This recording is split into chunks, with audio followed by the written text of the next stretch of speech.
Good morning students, online classes में आपका स्वागत है।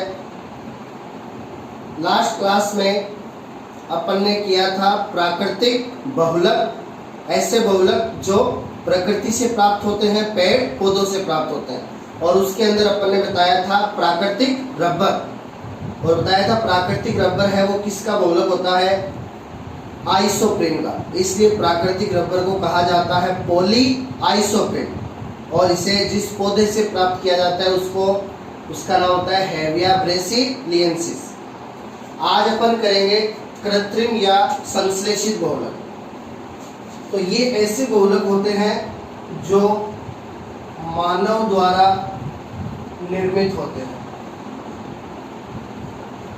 तो मानव द्वारा निर्मित बहुलक क्या कहलाते हैं, कृत्रिम या संश्लेषित बहुलक। अब देखिए, इसमें सबसे पहले अपन पढ़ेंगे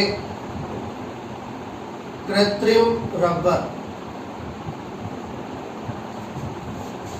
तो देखिए, कल अपन ने प्राकृतिक रबर पढ़ा था, वो था प्राकृतिक बहुलक में, और आज अपन कृत्रिम रबर पढ़ेंगे, ये है कृत्रिम या संश्लेषित बहुलक में। तो देखिए, कृत्रिम रबर में अपने दो दिए हुए हैं, एक तो ब्यूना एस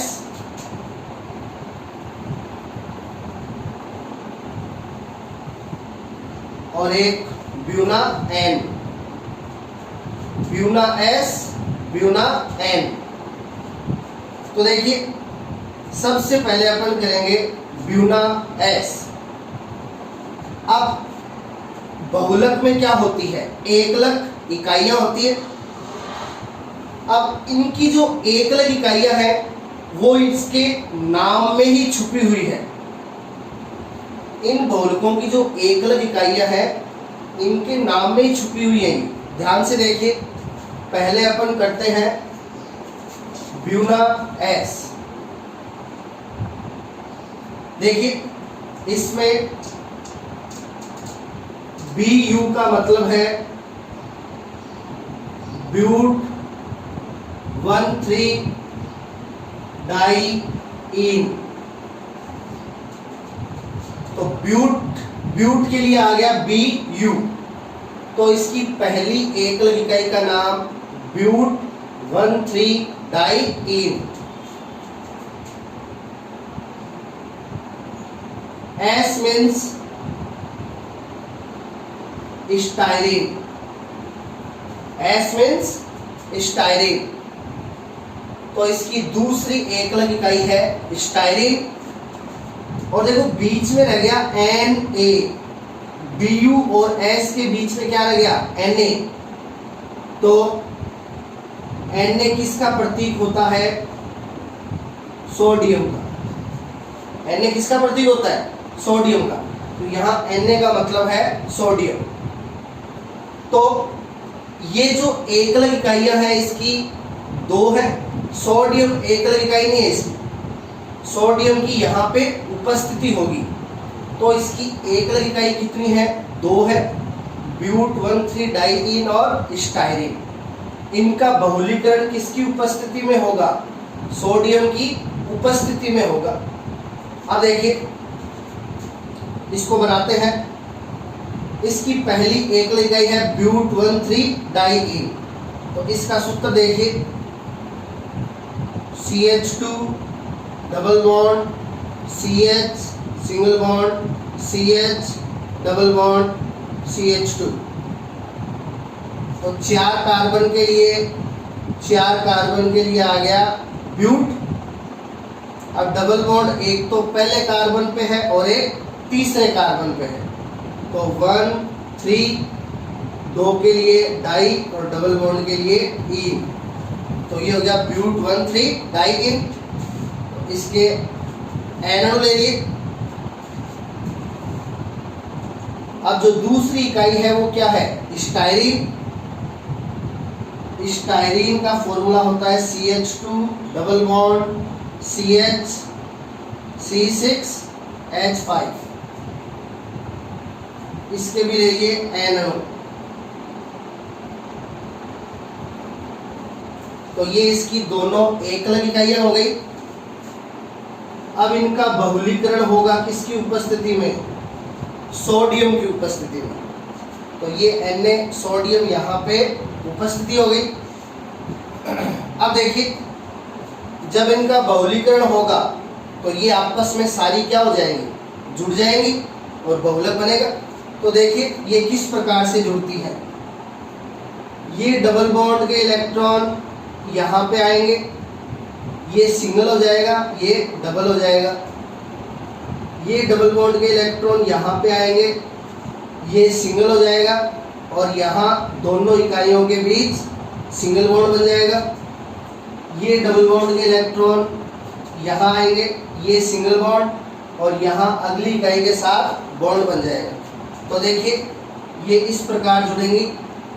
इधर CH2 यहाँ डबल की जगह हो गया सिंगल, आगे CH, आगे सिंगल की जगह डबल, आगे CH, आगे डबल की जगह सिंगल, CH2, यहाँ दोनों इकाई के बीच single bond, CH2, single bond, CH, यहाँ आगे अगली इकाई के साथ बॉन्ड और CH के नीचे C6H5, तो और ये नीचे N। तो ये इस प्रकार इनके N अणु है वो आपस में जुड़ जाते हैं और बहुलक बनता है ब्यूना S। क्या बन गया ये? Buena S। और ब्यूना S है वो क्या होता है? कृत्रिम रबर होता है। तो इसकी जो इकाइयां है वो इसके नाम में ही छुपी हुई है, तो ये ध्यान रखिएगा। अब देखिए दूसरा जो कृत्रिम रबर है वो है ब्यूना N। ब्यूना N, तो यहाँ पे Bu का मतलब वही है ब्यूट-1,3 डाइईन। यहाँ पे S की जगह है N, तो N यहाँ पे है एक्रिलो नाइट्राइल के लिए। N यहाँ पे किसके लिए है? एक्रिलो नाइट्राइल के लिए, यानी इसकी दूसरी इकाई होती है एक्रिलो नाइट्राइल। अब देखिए नाइट्राइल कौन से समूह को कहते हैं? साइनाइड को। तो नाइट्राइल के लिए नाइट्राइल की स्पेलिंग किससे स्टार्ट होती है? N से, इसलिए इसके लिए आ गया N। तो देखिए पहली, और यहाँ पे Na का मतलब वही क्या? सोडियम। अब यहाँ पे पहली इकाई ब्यूट-1,3 डाइईन, सेम टू सेम है। दूसरी इकाई एक्रिलो नाइट्राइल। तो देखिए स्टाइरीन और एक्रिलो नाइट्राइल का सूत्र में ज्यादा अंतर नहीं है। यहाँ पे अपन को लेना है एक्रिलो नाइट्राइल। तो एक्रिलो नाइट्राइल में क्या करेंगे? देखिए स्टाइरीन के C6H5 की जगह आप लगा दीजिए Cl, साइनाइड। साइनाइड को क्या कहते हैं? नाइट्राइल। तो अब ये सूत्र है किसका? एक्रिलो नाइट्राइल का। CH2 डबल बॉन्ड CH तो N अणु ले लिए ब्यूट-1,3 डाइईन के और N अणु ले लिए एक्रिलो नाइट्राइल के, और उपस्थिति किसकी हो गई? सोडियम की। तो बहुलीकरण वैसे ही होगा। ये डबल बॉन्ड यहाँ पे, ये सिंगल, ये डबल, ये डबल बॉन्ड यहाँ पे, ये सिंगल, ये सिंगल, ये यहाँ पे, ये सिंगल, ये सिंगल। तो इस प्रकार से यहाँ पे C6H5 की जगह कर देंगे Cl। तो अब ये जो पॉलीमर बना है इसका नाम है ब्यूना N। तो ब्यूना N है वो भी एक क्या होता है? कृत्रिम रबर होता है। तो कृत्रिम या संश्लेषित बहुलक में सबसे पहले अपन ने देखे कृत्रिम रबर, जो अपने दो दिए हुए हैं, ब्यूना S और ब्यूना N।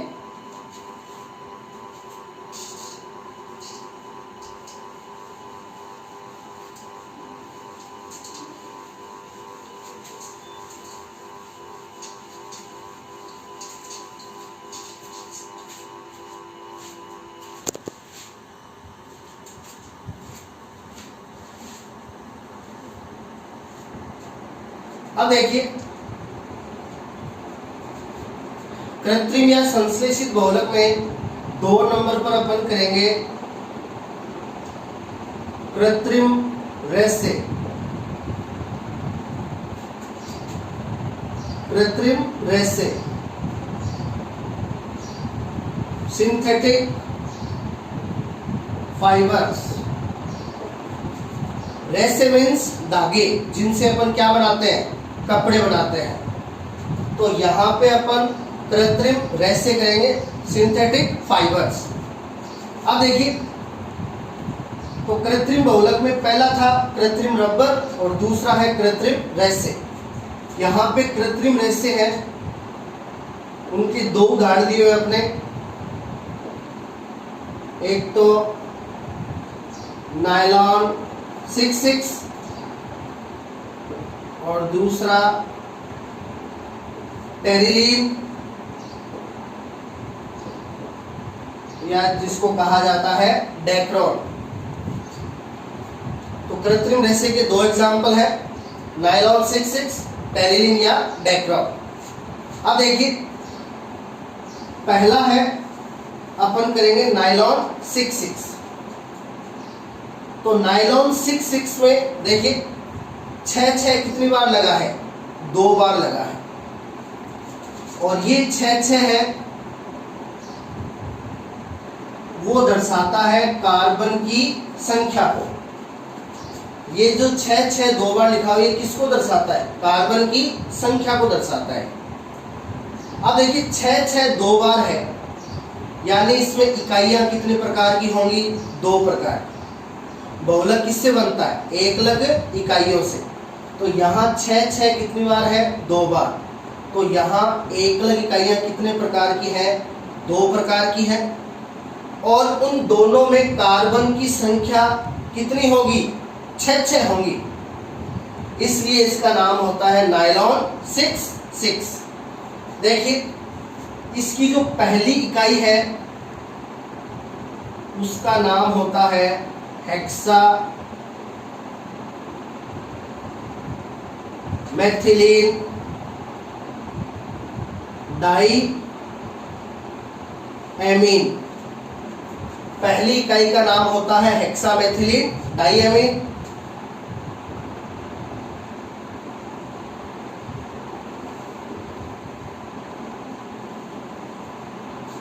और दूसरी इकाई का नाम होता है एडिपिक अम्ल। तो ये नायलॉन 66 की दोनों इकाइयों के नाम है। अब इनके सूत्र देखिए। देखिए मैथ का मतलब, देखिए ये है मेथिलीन। तो मैथ का मतलब अपन को पता है, एक कार्बन होता है।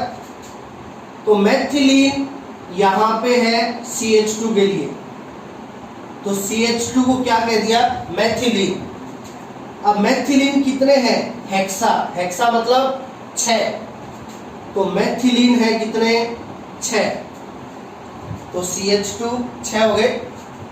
डाई मतलब 2, 2 क्या है, एमीन। एमीन है किसके लिए, NH2 के लिए।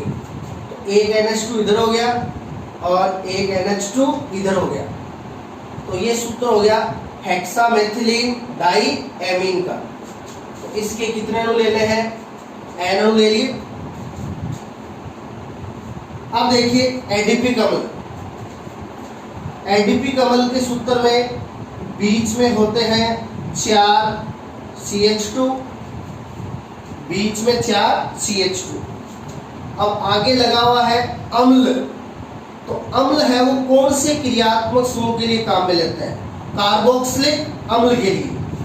तो इसकी दोनों साइड में होंगे 2 कार्बोक्सिलिक अम्ल समूह जो होते हैं COOH। तो ये सूत्र है एडिपिक अम्ल का। तो अपन ने कहा था कि यहाँ पे 6 किसको दर्शाते हैं, कार्बन की संख्या को। और अपन ने कहा था इसकी दोनों इकाइयों में कार्बन कितने कितने होते हैं, 6 होते हैं। तो देखिए हेक्सामेथिलीन डाइएमीन में कितने कार्बन हैं, 6। एक CH2 में 1 कार्बन, 6 CH2 में 6 कार्बन। तो इसमें 6 कार्बन हो गए। एडिपिक अम्ल इसमें भी देखिए 6 कार्बन है, 4 कार्बन तो CH2 में 4 CH2 है, 4 कार्बन, ये 5वां और ये 6ठा। तो इसकी दोनों इकाइयों में कितने कितने कार्बन होते हैं? 6 कार्बन होते हैं। इसके भी एनडीपी कमल के भी कितने अणु ले लिए? n अणु। अब अपन इनका करवाएंगे क्या? बहुलीकरण। अब देखिए इनका बहुलीकरण होगा तो क्या होगा? NH2 से चला जाएगा H और कार्बोक्सिलिक अम्ल से चला जाएगा OH। तो NH2 का H और कार्बोक्सिलिक अम्ल का OH, यानी यहां से बाहर निकलेगा क्या? जल। इसका H और इसका OH। H और OH क्या हो गया? H2। तो यहां से जल का अणु बाहर निकलेगा। इधर एक NH2 बचा हुआ है, इस NH2 का भी निकाल दो H, और इधर है कार्बोक्सिलिक अम्ल, कार्बोक्सिलिक अम्ल का निकाल दो OH। तो इस प्रकार इसके भी N अणु है और इसके भी N अणु है। तो यहां से जल के भी कितने अणु निकलेंगे? N अणु निकल जाएंगे। अब देखिए, अब बचे हुए को जोड़ दो तो अपना बहुलक आ जाएगा। NH2 से क्या चला गया था? H, तो क्या बचा? NH। आगे है 6 CH2, तो ये 6 CH2 हो गए। आगे NH2 का क्या चला गया था? H, तो क्या बचा? NH। इसका H गया था, इसका OH गया था, तो इधर बचा NH, इधर बचा CO।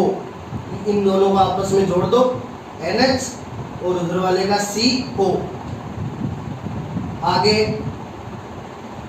CH2 कितने? 4। आगे इसका O चला गया, क्या बचा? C double bond O। तो ये आपका बहुलक बन गया नायलॉन 6,6, जो कि ये क्या होता है? कृत्रिम रेशा होता है। और इसकी दोनों इकाइयों में कितने? 6 कार्बन होते हैं।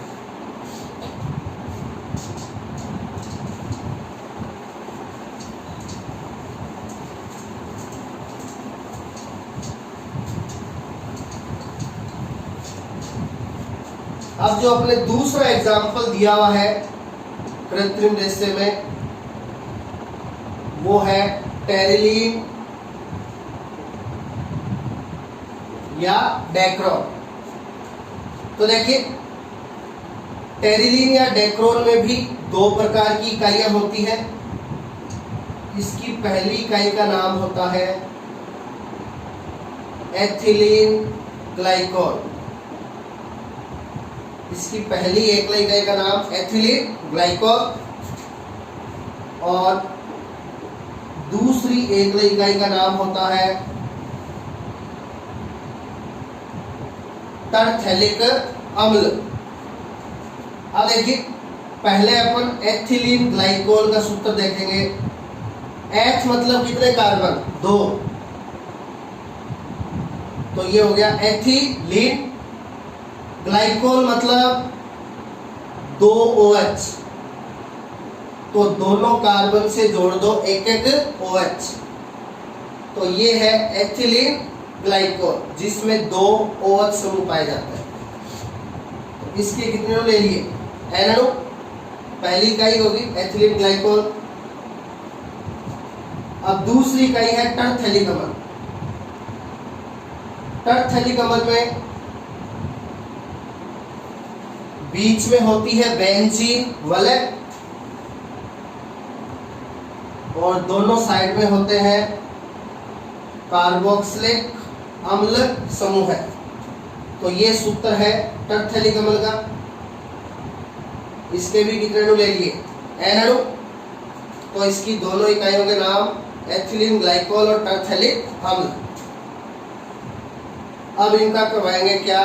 बहुलीकरण। तो देखिए, इसका चला जाएगा OH से H, और इसके कार्बोक्सिलिक अम्ल से चला जाएगा OH। तो यहाँ पे भी इस प्रकार किसका अणु बाहर निकल जाएगा? जल का। इधर से OH का H और इधर से कार्बोक्सिलिक अम्ल से OH। इसके भी n अणु है, इसके भी n अणु है। तो इस प्रकार n अणु बाहर निकल जाएंगे किसके, जल के। तो देखिए OH से H चला गया, क्या बचा O CH2 single bond CH2 O, इसका H चला गया, इसका OH चला गया, इधर बचा O, इधर बचा C डबल बॉन्ड O, और ये दोनों आपस में जुड़ जाएंगे O, और उधर से C double bond O।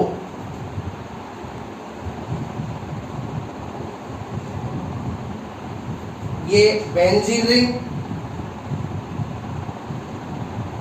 C double bond O, और ये नीचे लग गया N। तो ये सूत्र है किसका, टेरिलीन डाइक्रोन। तो ये भी एक क्या है, कृत्रिम रेशा है। इससे भी क्या बनते हैं, धागे बनते हैं। अपन ने नाम सुना होगा टेरिलूम, टेरिकोट, वो इसी से बनते हैं, टेरिलीन के रेशे से। तो ये अपना कृत्रिम बहुलक में था, कृत्रिम रेशे। तो अपन ने आज कृत्रिम बहुलक में दो चीजें पढ़ी, कृत्रिम रबर जिसमें दो थे, ब्यूना S और ब्यूना N, और फिर कृत्रिम रेशे उसमें भी दो, नायलॉन 66 और टेरिलीन या डेक्रोन। कल है वो इस पोर्शन को कंप्लीट कर देंगे। Thank you.